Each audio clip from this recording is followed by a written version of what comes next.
मेरे पास कोई कुत्ता नहीं है। और दूसरा, मैं कमोड के ऊपर बैठ के नहीं करता हूँ, आराम से करता हूँ।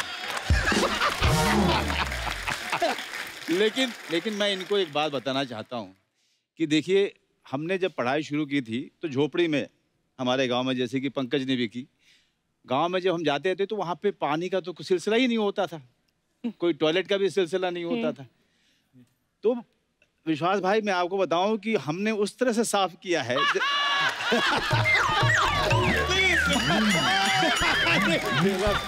अब आपको बताता हूं। नहीं, सुनिए, जानना है आपको, जानना है ना। अब चूंकि डॉक्टर साहब ने अब बात छेड़ दी तो दूर तक जाएगी। हैं? अब आप सोचेंगे कि पानी है नहीं, और आप फिर साफ कैसे करें? तो क्रिएटिविटी गांव के लड़कों में बहुत ही कमाल की होती है। दिख रही है। जमीन पे बैठिए और ऐसी जगह देखिए जहां धूल हो। ऐसे नहीं कहते, मिट्टी से जुड़े हुए कलाकार।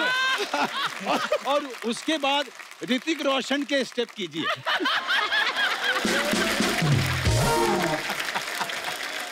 पर ये जो आपने किस्सा सुनाया ना, बचपन याद आएगा। पंकज भाई, कुछ आया याद आपको बचपन? नहीं, मैं एक चीज इसमें और ऐड कर दूंगा। देसी का सर ने इंट्रोडक्शन दिया, देसी क्या होता है। तो देसी जो है ना, देसी घी भी होता है। वो इतना दुर्लभ है कि उसके नाम पर शहरों में नकली घी मिलता है, लेकिन लिखा होता है देसी घी। जी, लेकिन इस माया नगरी में आप दोनों देसी घी के वो डिब्बे हैं जिन्होंने कमजोर से कमजोर फिल्मों को भी ताकत दे दिया, खड़ा कर दिया।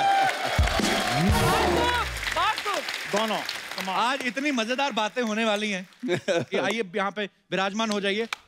जोरदार तालियां हो जाए एक बार हमारे अतिथियों के लिए। अरे कहीं बैठो। पंकज भाई जो भी कर रहे हैं, सुपर हिट कर रहे हैं, चाहे वो बैक टू बैक फिल्में हो या वेब सीरीज हो, यहाँ तक कि अगर टीवी शो में भी आते हैं तो वो भी द कपिल शर्मा शो में। मतलब एवरेज चीज तो करते कोई नहीं। भाई आपकी सारी फिल्में धड़ाधड़ हिट जा रही हैं, हर फिल्म में आप होते हो। आपकी डिमांड ज्यादा है कि बंगलों का लोन ज्यादा है आपका? बहुत अच्छे। मैं रोज अपनी बालकनी में आता हूँ इन दिनों जी, और अर्चना मैम का बंगलो दिखता है मुझे। मड में शिफ्ट हुए हैं। मेरे पड़ोसी बन गए। हाँ, हम दोनों पड़ोसी हो गए हैं। नजर लागी राजा तोरे बंगले पे। नहीं, EMI तो कम ही है, क्योंकि इतना कमा के चुका दिया पहले ही। डिमांड बहुत है, लोग प्यार करते हैं। क्या बात है, चाहते हैं। बड़ा दिल खुश होता है सर, क्या बात। और मैंने पंकज को पूछा है, आपको तो मेरा बंगला दिख जाता है, मुझे पता नहीं आपकी बालकनी कौन सी है। मैं आपकी इतनी बड़ी फैन हूँ कि मैं दूरबीन खरीद के आपको मैं ऐसे देखने वाली हूँ, बिकॉज़ मैं ह्यूज फैन, ह्यूज फैन। कल सीधा जाना, अगर जब भी आपको जाना, दूरबीन वूरबीन से मत देखना। देसी आदमी है, कपड़े तो यहाँ पहन के आते हैं।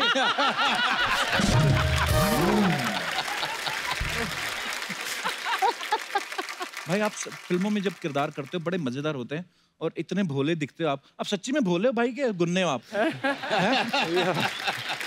मैं सच में भोला ही हूँ। मतलब मैं जब आप दोनों बात शुरुआत में कर रहे थे तो विंग्स में बैठे मैं डर रहा था कि मैं जाके बोलूंगा कि मेरी धड़कन 72 नहीं 84 की थी।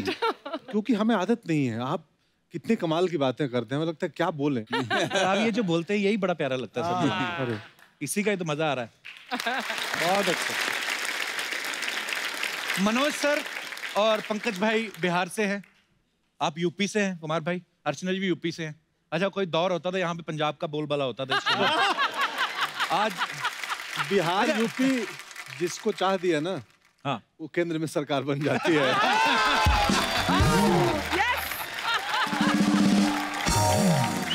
ये वही है जो अभी कह रहे थे मैं भोला हूँ। कटाक्ष आता है, एक आता के आता है। तो मेरा सवाल ये था सर, आप बिहार से हैं, आप यूपी से हैं, आपकी दोस्ती कैसे हुई? देखो, बिहार और यूपी जो है ना, वो हरकतों में साड़ू हैं। कैसे मतलब? साड़ू समझते हो ना? हाँ हाँ। नहीं, कई जगह अर्चना जी साड़ू समझते नहीं है। मैं एक बार IIT में गया तो वहाँ बिल्कुल एक बॉम्बे स्टाइल की लड़की थी, तो मैंने साड़ू बोला तो लोग हंसे। तो उसने मुझसे पूछा, सर व्हाट इज साड़ू? There was a huge laughter तो मैंने उसको कहा कि एक ही दुकान से लुटे हुए 2 ग्राहक तो साड़ू कहलाते हैं।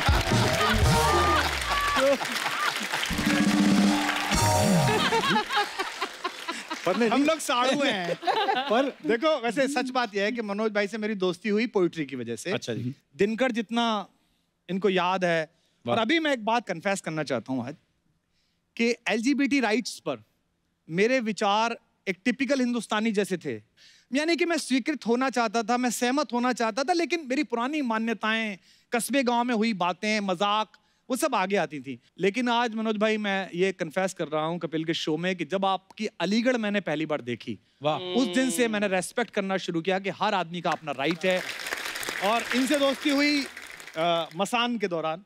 हमारी इनकी एक कॉमन दोस्त हैं, उन्होंने हमको कहा कि आप फिल्म देखने के लिए आइए। तो मैं फिल्म देखने के लिए गया था और ये सोच के गया था कि कोने की सीट से बैठ के निकल जाऊंगा। अच्छा जी। तो प्रोड्यूसर साहब ने कहा कि आप बैठिए, पास बैठिए। बट वो फिल्म शुरू हुई और मैं यूं बैठा रह गया और पीछे गया ही नहीं। बड़ी और कमाल उसमें की जब जब ये आए, वो अष्टभुजा देवी से बातचीत करी, वो इतना कमाल था, मुझे लगा ये आदमी तो अपना है, ये आदमी तो अपने घर के आसपास का है। तो दोस्ती हो गई। मैं अब हम चूंकि इन्होंने हमारी बहुत तारीफ कर दी है और किताब का विमोचन इनका है, तो मुझे और पंकज को ये मौका मिलना चाहिए कि हम कुछ दो बातें इनके बारे में करें। जी जी प्लीज सर। क्योंकि ये जब आए हैं तो मौका हमारे लिए थोड़ा सा मुश्किल है। हमें बीच बीच में ना रास्ता देखना पड़ता है। यहाँ बहुत चलो। देखिए भैया, ऐसा है ना कि एक आदमी जो पहले कवि हो, हाँ। फिर वो नेता बन जाए, समझ रहे हैं? Deadly combination. तो कितना खतरनाक संयोग है। ये तुम तारीफ कर रहे हो कि निंदा कर रहे हो? ये वो आदमी जो कह रहा था मुझे बोलना नहीं आता है। लेकिन कुमार के बारे में एक बात मैं बताऊं कि जब हम लोग 30 के आसपास हो रहे थे, उस समय में हमारी पूरी की पूरी कोशिश ये थी कि हमारी अंग्रेजी अच्छी हो जाए। अच्छा जी। मैं अंग्रेजी को भाषा नहीं मानता, खास करके इस हिंदुस्तान में, क्योंकि इसको भाषा के तौर पे कभी लिया ही नहीं गया। इसको एक स्किल के तौर पे लिया गया कि अगर ये आपको नहीं आता है तो आपको मौका नहीं मिलेगा। तो उस दौरान में एक युवा कवि आता है और पूरी की पूरी जो साहित्य है उसको पलट के रख देता है, उसको जनमानस तक लेके जाता है। वाह। और वो है कुमार विश्वास। क्या बात है। और ये काम अपने समय में दिनकर साहब ने किया था, जब उन्होंने जो क्लिष्ट हिंदी थी उसको उन्होंने बोलने चालने की भाषा में परिवर्तित किया और उसमें बड़ी बड़ी बातें की और गांव-गांव तक कविता को पहुंचाया था। और वही काम श्री हरिवंश राय बच्चन जी ने भी किया। क्या बात है, वाह। 2 लोगों ने किया। हमारे समय में जब कपिल शर्मा अपने एक शो से बहुत बड़ा स्टार बनता है, मेरे लिए वो फक्र की बात नहीं है। मेरे लिए फक्र की बात यह है कि एक आदमी आता है और इतने बड़े मन से अपनी भाषा पे गर्व करता हुआ यहाँ खड़ा होता है और अंग्रेजी वाले लोग भी यहाँ आना चाहते हैं। क्या बात है। Thank you. Really. Pankaj Tripathi जैसा आदमी जब गांव से निकलता है, मेरे गांव के पास के ही हैं, और उसी तरीके की संस्कृति से, उसी तरीके के परिवार से मैं भी आता हूँ जिस तरह के परिवार से ये आते हैं। और आपकी बदौलत मैं अभिनेता बना हूँ। सॉरी काट रहा हूँ, मेरे आप इंस्पिरेशन है। अरे thank you very much. Actually ऐसा हुआ मनोज सर, आज आप साथ में आए हैं, लेकिन जब भी पंकज भाई आए हमेशा उन्होंने आपका जिक्र किया है कि कैसे उनका आना हुआ। सॉरी आपकी मैं थोड़ा शर्मा जाता हूँ इसलिए क्योंकि एक किस्सा इसने मुझे वासेपुर के दौरान सुनाया था। तो हम लोग बिहार वाले जो है थोड़ा सा खैनी उनी खा लेते हैं कभी कभी। हमारे यहाँ की सारी सरकारी जो बिल्डिंग है उनका निचला हिस्सा आप देखिएगा। इसका प्रमाण है। लेकिन नहीं, उसमें मनोज भाई, हमारे अर्चना जी, हमारे सरकारी बिल्डिंग है, उसके निचले हिस्से पे ऐसी अमूर्त कलाएं, ऐसी एब्स्ट्रैक्ट आर्ट बनी होती है कि दुनिया का बड़ा से बड़ा कलाकार आके बहुत देर देखता रहता है कि ये गाय चराता हुआ चरवाहा है कि जलेबी बनाता हुआ हलवाई है। लेकिन मैं इनको विश्वास दिलाता हूँ कि उनमें से किसी भी आदमी ने वो काम नहीं किया होगा जो हमारे गांव से आया होगा। बिल्कुल नहीं। हमारे गांव का आदमी मतलब मुंह में रख करके पूरा दिन निकाल देगा, लेकिन थूकेगा नहीं। मुझे इससे एक किस्सा याद आया। सॉरी, अब सुना ही दूं मैं वो किस्सा कि हमारे यहाँ 4 भाइयों का और उनके पिताजी हैं, उनका परिवार है। अच्छा जी। तो घर में पान की परंपरा है, घर में ही पान का डब्बा होता है, रखा जाता है। तो पिताजी और चारों भाई बनारस जा रहे थे नहाने। तो घर से निकले, अरे पान बना हुआ हो। तो पान बना और चारों मुंह में डाल लिए, एक बड़े भाई चला रहे हैं, पिताजी आगे बैठे हैं और बाकी 3 भाई पीछे।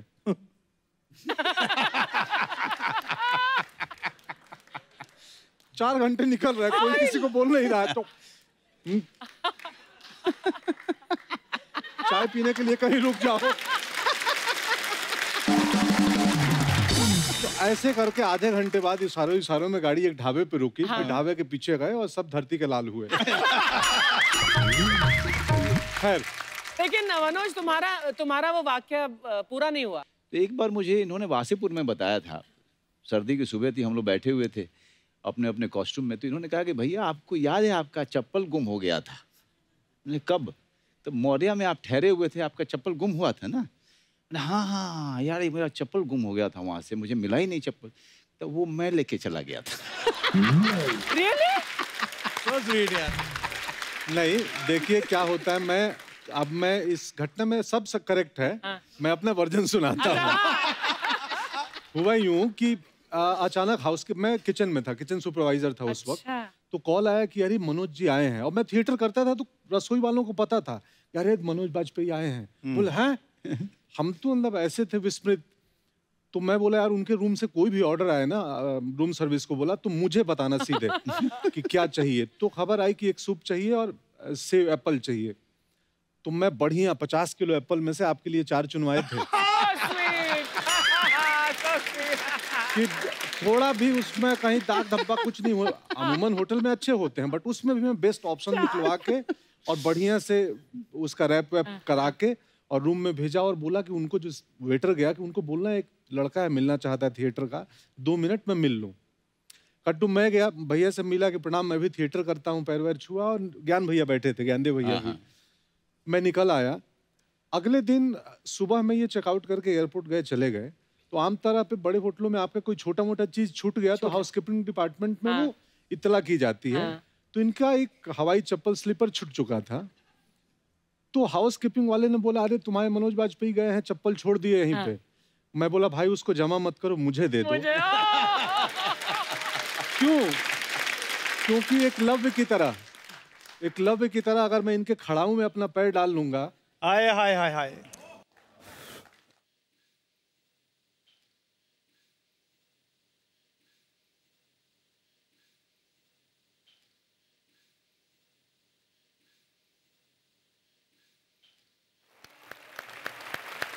Whoa! How great! क्या बात है पंकज, प्राउड ऑफ क्या बात है, वाह। That is such a sweet story and there's so much emotion in it. मेरे लिए इन सब लोगों की सफलता और इन सब लोगों की बातें, मुझे नहीं लगता है कि कोई भी अवार्ड इससे बड़ा होगा कभी। क्या बात, कभी। मैं ये जो यहाँ हुआ है यहाँ होता नहीं है, कपिल शर्मा शो में ये नहीं होता है, लेकिन मुझे मुनव्वर राना साहब का एक शेर याद आ रहा है। जी प्लीज। कि खुद से चलकर नहीं ये तर्जे सुखन आया है। वाह।